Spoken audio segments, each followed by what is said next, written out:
김태룡의 집중 분석. 오늘은 지난 K리그 클래식 12라운드 경기였죠. FC 서울과 성남FC 간의 경기를 분석해 보겠습니다. 월드컵 휴식기 전 양팀 모두 마지막 리그 경기였습니다. 부진했지만 그래도 최근 분위기를 조금씩 끌어올리면서 승리로 휴식기를 맞고자 했던 FC 서울.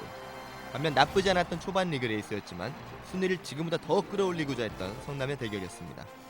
특히 서울은 최근 3차례 홈 경기에서 1무 2패의 부진을 끊기 위해 매우 공격적인 진영을 갖추었고, 성남 또한 포항전에서 좋은 모습 보였던 정선우, 김동희 등을 선발 투입하면서 만반의 준비를 냈습니다. 이런 변수들을 집중 분석해서 함께 살펴보겠습니다. 전반전 6분 윤일록 선수의 터닝 슈팅 장면입니다. 경기 초반에 발생한 서울의 결정적인 득점 기회였었는데요. 짧게 주고받은 코너킥이 크로스로 연결되었고 윤일록 선수의 훌륭한 스킬을 볼 수 있었던 장면입니다. 크로스가 다소 거칠게 진행되었지만 상대 수비의 수비 범위를 완벽하게 벗어난 첫 번째 컨트롤이 좋았고, 본능적으로 몸을 돌려 슈팅을 시도한 연결 동작까지 윤일록 선수의 굉장히 훌륭한 선택이었습니다. 이어서 전반전 29분 고요한 선수의 슈팅 장면입니다. 서울의 역습 상황에 슈팅까지 이어지는 장면인데요. 성남이 공격에서 수비로 전환될 때 비교적 수적으로 안정적이었지만 에스쿠데로의 장점인 저돌적인 전진 드리블로 고요한 선수까지 연결이 됐습니다. 고요한의 의도는 아마 아웃프론트로 박준혁 골키퍼의 오른쪽을 노리는 슈팅을 시도했을 거라 생각되지만 마음이 조금 급했던 모습이었습니다.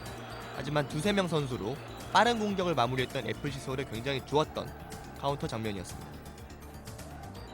계속되는 전반전 42분 차두리 선수 역습 장면인데요.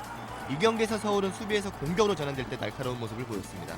상대 페널티 엘리업 지역까지 진출해서 슈팅이나 크로스까지 이뤄냈는데 시즌 초에 비해서 굉장히 달라진 모습입니다. 차두리와 고요한의 측면에서 만들어낸 장면이고요. 마지막 심우현의 블로킹도 좋았습니다. 주목할 점은 중앙 쪽의 윤일록과 에스쿠데로 또한 준비가 되어 있었다는 점. 역시 선수들의 공격 가담이 전보다 훨씬 적극적인데, 이는 선수들의 자신감과 최근 상호 신뢰도를 엿볼 수 있었던 FC 서울의 그러한 장면이었습니다. 서울이 주도했던 전반전과 달리 후반전 성남의 기세가 무서웠습니다. 후반전 1분 황의조 선수의 슈팅 장면인데요. 황의조의 장점이 굉장히 잘 나타난 장면입니다. 밀집 지역에서 약간만 공간만 허락되더라도 바로 슈팅이 가능한 황의조 선수죠. 슈팅을 하기 위해 몸의 방향을 잘 돌려놨고 순간적인 상황인식도 굉장히 좋았던 장면입니다. 후반전 1분 계속해서 성남의 공격이 이어집니다. 김태환이 탄력을 붙여서 크로스까지 연결을 했고요. 마지막 크로스할 때 고개를 들어서 중앙 쪽의 상황을 확인하는 모습까지 완벽했고, 김동희의 헤딩 타이밍과 타점도 좋았지만 거리가 조금 있었습니다. 김동희 선수로서는 너무 정확하게 임팩트를 낸 것이 오히려 좀 아쉬웠던 상황이고, 서울로서는 크로스 상황 시 모두가 시선이 유도가 됐었는데 이것은 서울로서는 좀 개선해야 될 부분입니다. 이어서 후반전 15분 김주영 선수의 좋은 수비 장면이죠. 다시 한번 김동희에게 찬스가 왔었던 상황인데요. 김동희가 볼을 받기 위한 몸의 형태가 굉장히 좋았는데 마침 중앙 미드필드 지역에서 공중으로 절묘한 전진 패스가 이어졌었습니다.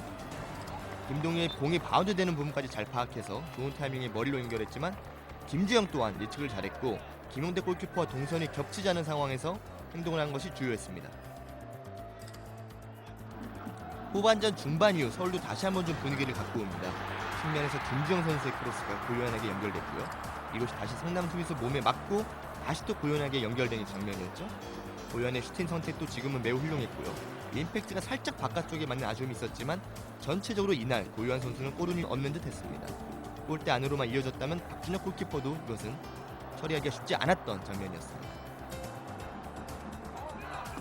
후반전 40분에 터진 이날의 결승골, 박희성의 원더골 장면입니다. 오스마르가 빼낸 공이 중앙의 고명진의 훌륭한 패스를 거쳐서 차두리에게 연결되었고, 1차적인 성남 수비진의 블러킹이 있었으나 다시 한번 재차 박희성에게 연결이 됐죠. 박희성이 본인의 별명인 앙리처럼 순간 띠에리 앙리로 빙의된 모습을 보이며 환상적인 골 본능을 보여준 장면입니다. 성남 수비진의 아쉬운 점은 후반 마지막 시간대라 약간 집중력이 떨어졌는데 차두리의 두 번째 크로스가 시도될 때 중앙에 있었던 윤영성과 임채민의 간격과 그 사이에 있었던 박희성에 대한 준비가 지금보단 더 적극적일 필요성이 있었습니다. 만약 차두리의 크로스가 뒤쪽에 있던 윤일록에게 컵백 형태로 이어졌더라도 이것은 더욱더 골에 가까운 장면이 될 수가 있었습니다. 성남은 이날 후반전 시작과 동시에 20여 분 동안 지속된 유리한 흐름을 살리지 못한 것이 결정적인 페인이 됐습니다. 또한 심우현이 부상으로 교체된 후 투입된 바우지비아마저 바로 또 부상으로 나가면서 벤치에 어려움을 준 것도 하나의 원인이었습니다. 마지막 순간 서울의 집중력이 빛을 발했고, 서울은 이 승리로 성남, 경남과 함께 승점 12점을 기록, 리그 9위로 올라섰고 성남은 골 득실에서 앞선 채 8위로 휴식기를 갖게 됐습니다.